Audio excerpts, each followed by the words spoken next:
spinning a 360-degree spin. Massive brake lockup.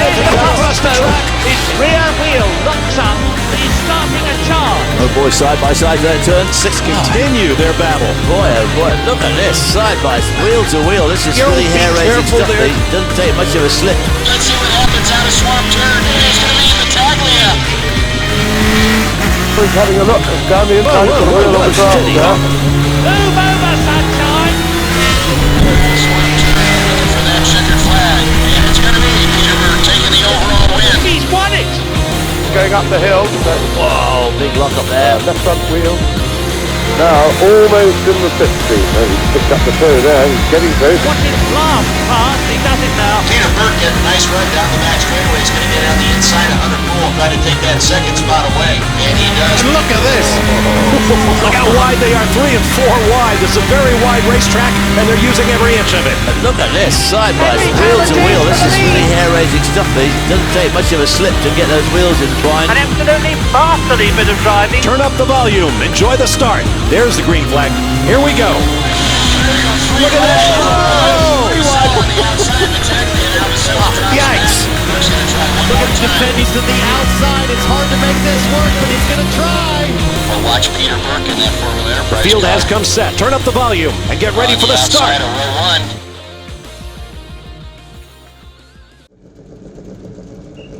1. And sounds like we're getting ready to go on the grid. The track has been cleaned up and pronounced raceable at the moment, so we will start out here with our what we're going to call our Group 6A cars as they will make their way onto the racing surface as we get ready to start this. So we're taking a look at this now. We'll go ahead and start the grid here. Your pole sitter, car number 2, it's a chassis. It's called a Wolf Extreme. Looks just like a regular a newer style prototype because it has a halo in front of it, but it's got closed wheels on it and definitely V8 powered. It's PX car of Jonathan Finstrom from Leonard, Michigan. Second is the 08 Formula Atlantic of Nico Vardis from Sylvan Lake, Michigan, a JDR. Third, the 33 Formula Continental of JT Novosielski from Richfield, Ohio, in an RFR. In fourth, car number 8, Formula Continental, Sean Gennari from Waterford, Michigan, in a Van Diemen. In fifth, the 00 of Andrew Gamble, Formula Continental from Pittsburgh, PA, in a Van Diemen F2000. In sixth is car number 9, the Formula Enterprise of Peter Burke from Waterford, Michigan, in his Formula Enterprise car. In seventh, car number 12, the FX of Dr. Daniel Joseph Khalifa from Erie, PA, in a Mazda USF 2000.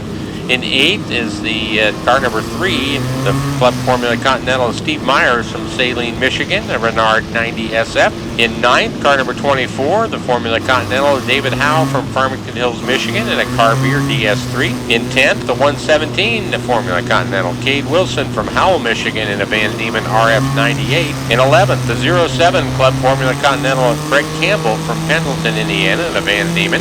12th is car 03 Formula Continental of Greg Peluso from Beaver, PA, in a Van Diemen. 13th is car 30, the S2 of Rex Gunning from Wilmington, Ohio, in his Lola T598. A couple cars at the back. 14th, John Wilhelm from Columbus, Indiana, in his Furman Formula Atlantic. In 15th, car number 41, the S2 of Glenn Jividen Jr. from Lebanon, Ohio, in a Dorn JE1. So looking forward to getting this one underway. Love the sound of that number 2 John Finstrom piloted car. That V8 just sounds great as he gets into it. Pretty long row of oil. Okay, be careful. Nico Vardis gave him a pretty good race this morning, so we'll see how that shakes out. Two different kind of styles, big power out of that Finstrom machine. Vardis a lot less horsepower, but a very lightweight car that handles very well. That Formula Atlantic car, sort of a Formula 1000 with a motorcycle engine in it.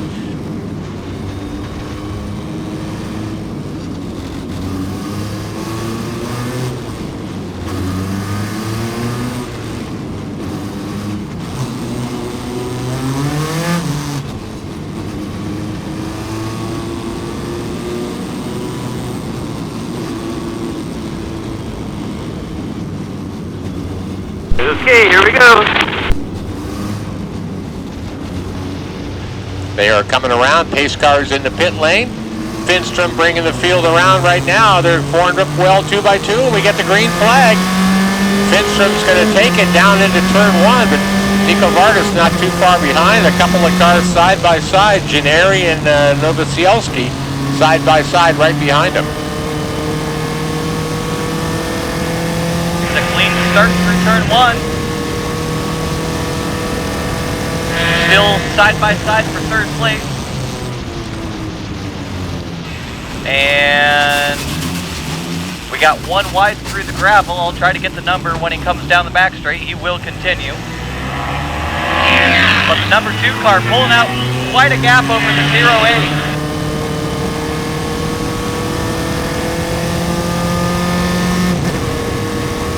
As you said, Dylan, the number 9 was the car that went off. Peter Burke up in the keyhole area, but he, as you mentioned, rejoined. But that's the car that had the issue.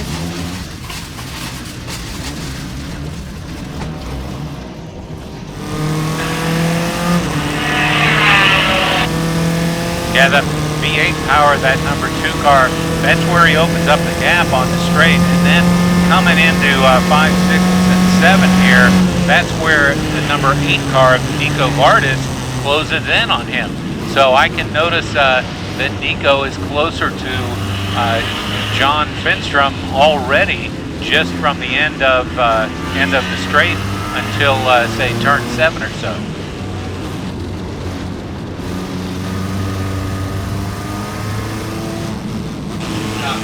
Vargas thinks about a move actually on the inside of Finstrom coming into the carousel turn. That's how close they are. Nose to tail now, coming off of the carousel turn. Finstrom jumps on the throttle though and drives away. You can hear him through the glass here up in the main tower, but Finstrom really doesn't get too far away. Again, that Formula Atlantic car, very lightweight. Even though it doesn't have nearly the same power, it is much lighter weight and handles a lot better than that PX car. The 2 leaders come through, Finstrom and Vardas, and then for third place we've got a good battle, the 3380 and or 3300 cars all bunched together there. Those are all Formula Continentals.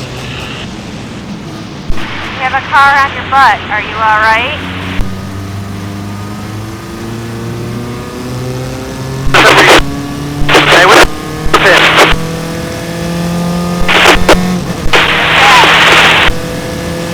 Another good battle farther back in the pack is the number 30 of Rex Gunning and the number 41 of Glenn Jividen Jr. in the S2 cars.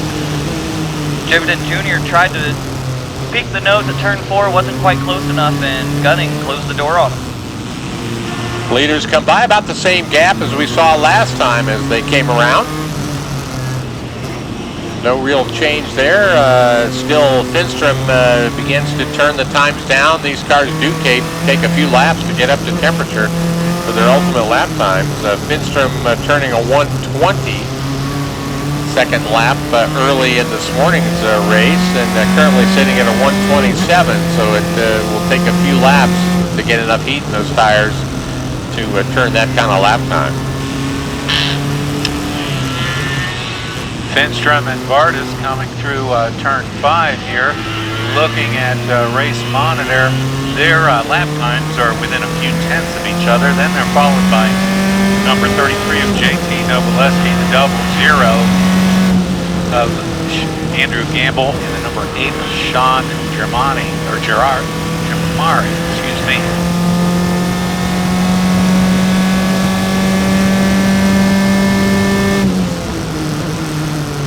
We've got the S2000s, number 30, Rex Gunning, and number 41, Glenn Jividen Jr. That colorful orange and black and green accented S2000. Gunning's car is a Lola T598, a car that was very popular in its day, and then Jividen is in the Doran JE1.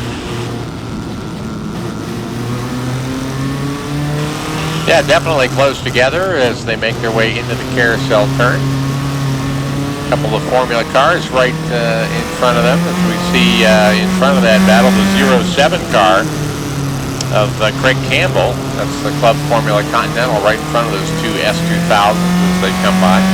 All over the place. That's not good. Maybe we warmed him up too much.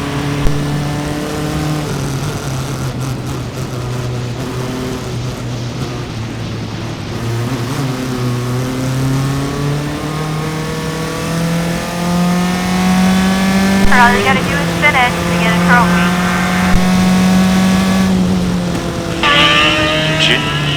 Finstrom and Vardis lowering their lap times. They're now in the 1 minute 25 second range. So, Rusty, I think you're right. As these tires get warmed up a little bit, get to their prime operating temperature, these two will be in the low 120s for sure before the end of the race here today.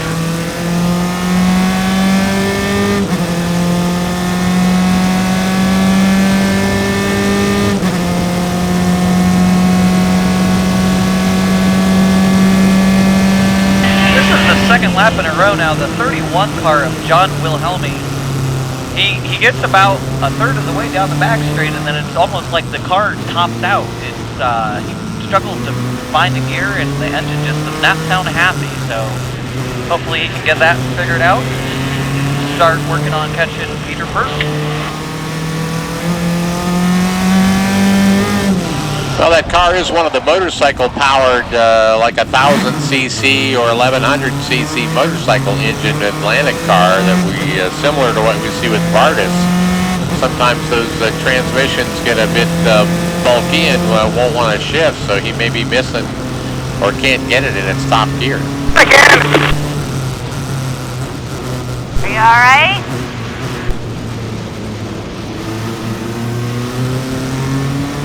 And just as you had talked about that, Dylan, that 31 car is in the pit lane talking to the crew right now. So, yeah, I think we may be missing a gear or not able to get it in one of the gears.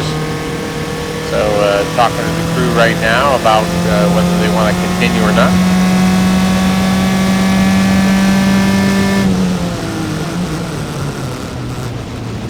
Calm down and just get your head in the game. Take a deep breath, relax.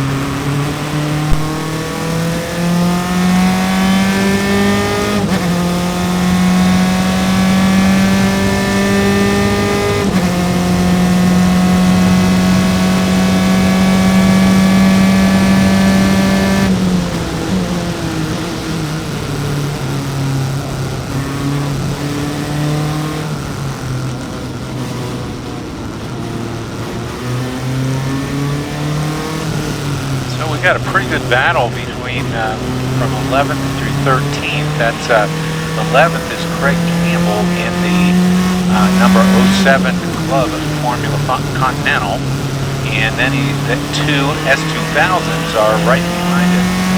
Rex Gunning and Glenn Chividan Jr. They're all turning times in the mid 136 range, within a couple tenths of each other. So that battle for 11th overall will continue throughout the race.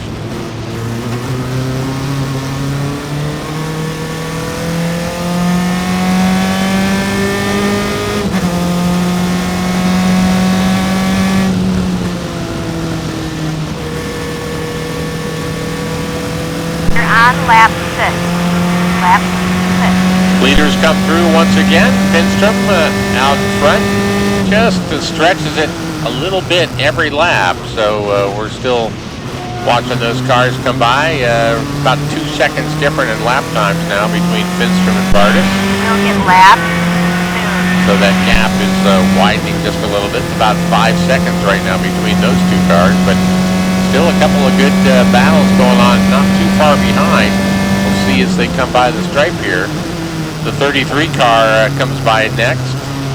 Position 1 is about 5 seconds behind you. But then a great battle between the 00 and the 8, and those are both in class. Andrew Gamble and Sean Gennari are both Formula Continental cars, and they were nose to tail this time as they went under the Turn 1 bridge. Yeah, Sean Gennari peeked the nose, but wasn't close enough to make a move, and that actually caused him a little momentum coming up to the keyhole as it spread out to almost 3 car lengths now as they come back onto the back straight. Another close battle heading up into the keyhole is the number 3 is Steve Myers and the number 117 of Cade Wilson. Both in Continental, so Steve Myers is in a club Formula Continental. Looks like Cade Wilson did get that pass done in the keyhole as they come down the back straight.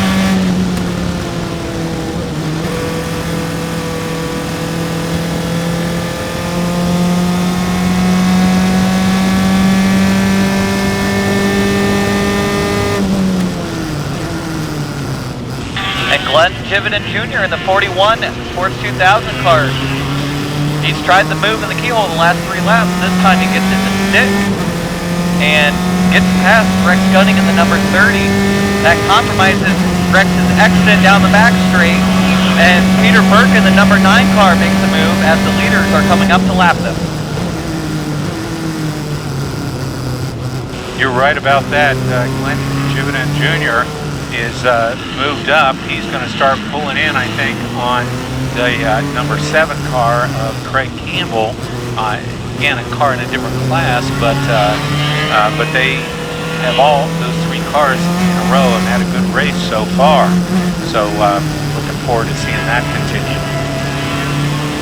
Interestingly, though one's their open wheel in the Club Hornet Continental, and then Glenn Jividan Jr.'s car, of course, is a closed wheel car. They both are powered, if I'm not mistaken, by Ford 2-liter engines, very similar engines, if not identical. Finstrom comes up to put a lap on that S2 battle that we were following for just a little while as he gets around Glenn Jividan Jr. right at turn 1. Vargas hadn't quite cleared that group by the time they got to the turn 1 bridge. Behind you, ready? The 00 car is Formula Antrix behind you. Vargas has to check up a little bit, leaving turn 1 as Gunning in the number 30 car washed wide and kind of cut him off. The leader, Finstrom, well clear of that traffic. Vargas goes to the right of the number 9 car, to the left, no, to the right of the 41 and the 07, working its way through traffic.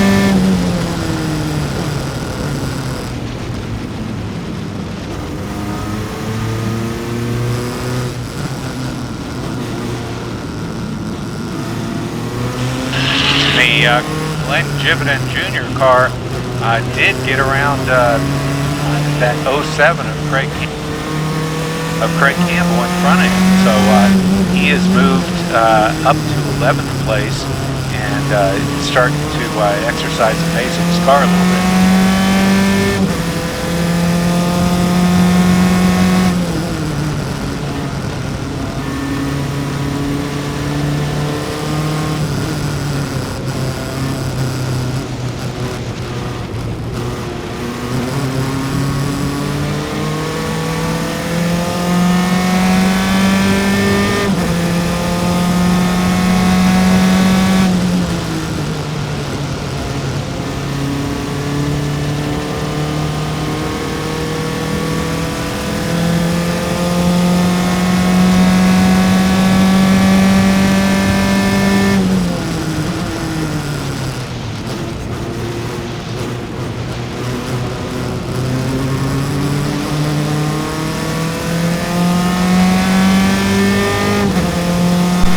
Lap 9.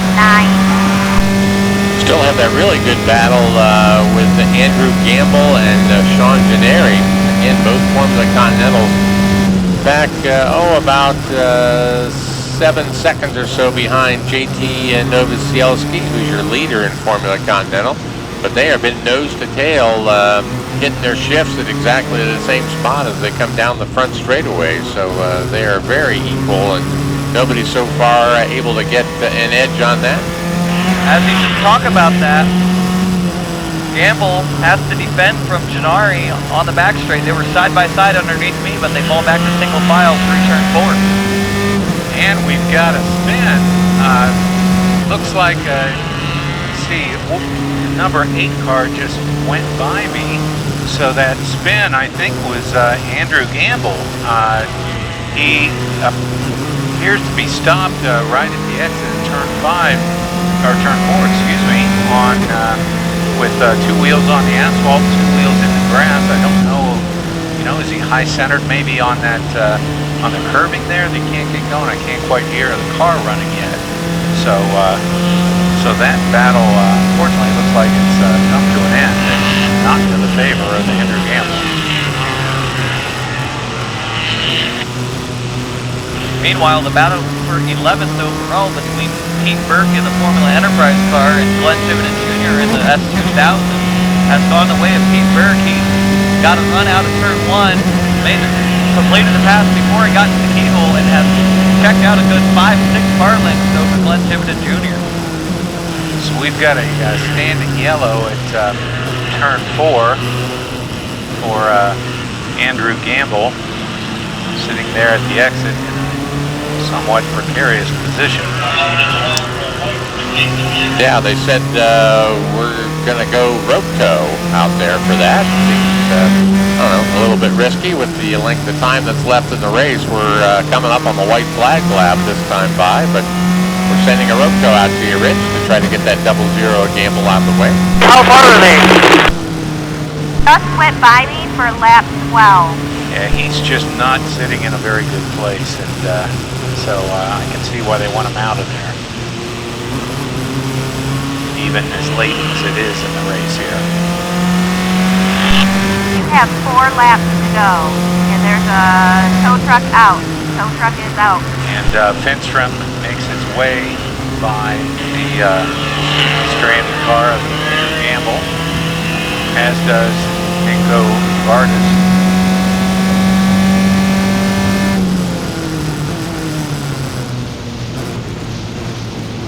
As the pack passes the safety trucks heading out to turn 4, Craig Campbell in the 07 has started to close in a little bit on Glenn Tiverton Jr. after letting him by a couple laps ago.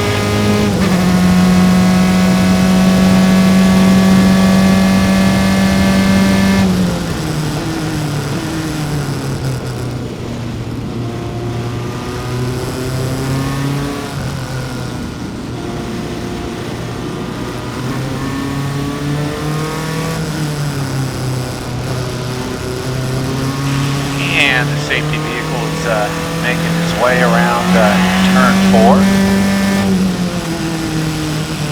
Come up to Andrew Gamble's car and retrieve him from the position he's at.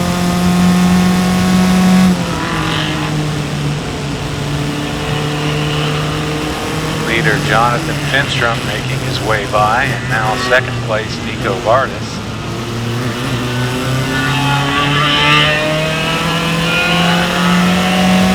So those two not quite as quick as they were this morning. Their best lap times are in the 22.7 and 23.8 range, respectively. And this morning, as Rusty mentioned, Finstrom was at a 20.2. You're on 13, and car number 3 position will be lap 2.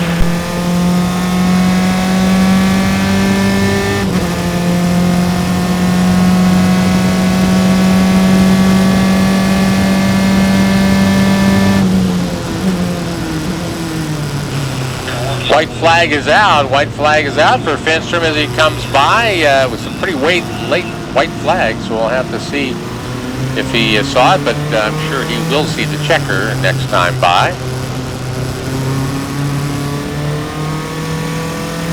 Car is off into the grass right by me. Watch it. And the 12 car has gone off into the gravel trap at turn 1. That would be Dr. Daniel Joseph Khalifa. He was running P7, the Formula X car, and he is going to sit there until the end of the race. He is not moving. The wing got torn off as he was off route. Finstrom being very cautious, going around the safety vehicles here that are towing Andrew Gamble back to pit lane, paddock. So Finstrom will be coming your way here pretty quickly, as well as Nico Vardas. You're going to get lapped by number 3 here. We will keep an eye out for him. There they are, or there he is at the moment, Finstrom. There's Vardas just now coming into turn 11 as Finstrom coming around the carousel. And he will see the checkered flag. So the checkered flag is out now for the number 2 prototype X-Car of Jonathan Finstrom. Your flag. Vardas comes home in second. It'll be just a little while before we see our third place runner.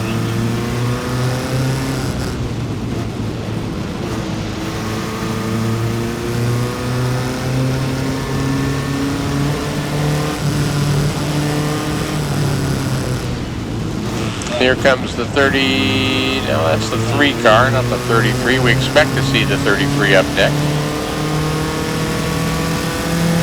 We see the Roto coming in with the 00 car up the hill out of Thunder Valley.